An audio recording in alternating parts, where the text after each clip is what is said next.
Hi guys, this is from section 4.5, problem number 45.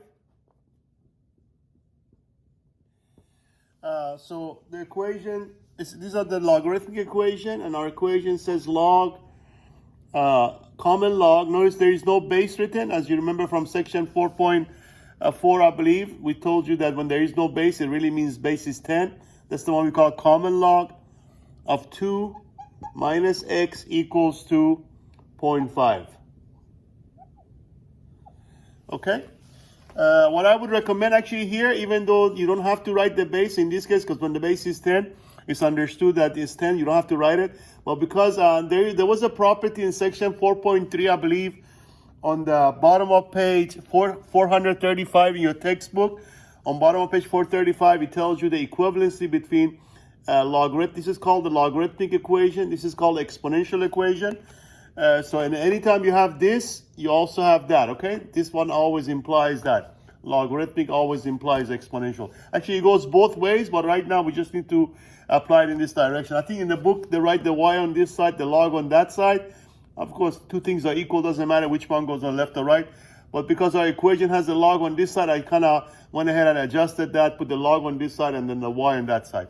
So really all you got to do, first of all, recognize the base is 10. So you might want to actually write the base 10 physically, so it'll help you transition to exponential easier. And that's it. So now you have your base is 10. Your x in this case would be 2 minus x. Your y is, of course, 0.5. So all we're going to do, we're going to change this to its exponential form that says x. But don't forget, again, our x is 2 minus x equals a, which is base, which is 10 in this case, and then raised to y. So, of course, our y will be the value of our log, which is 0.5. Which, by the way, that's also the same thing as 1/2, if you know. I mean, I'm sure if you remember 0.5. The reason I write that, because I think the book will leave the answer as a square root, because remember, anything to 1/2 means also a square root. But first, we're going to add x to both sides.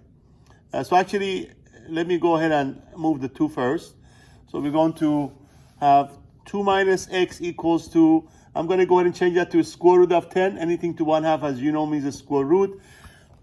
And then also, we're going to move the negative x over there so we can isolate it, become nice and positive. Then we're going to move the square root of 10 on this side, which become negative.